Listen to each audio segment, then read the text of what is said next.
হরে কৃষ্ণ, সুস্বাগতম।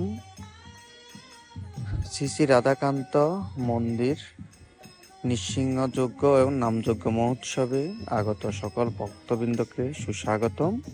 আজকে হচ্ছে অধিবাস কীর্তনের মাধ্যমে শুরু হয়ে গেল শ্রী নৃসিংহযজ্ঞ নামযজ্ঞ অনুষ্ঠানের শুভ সূচনা।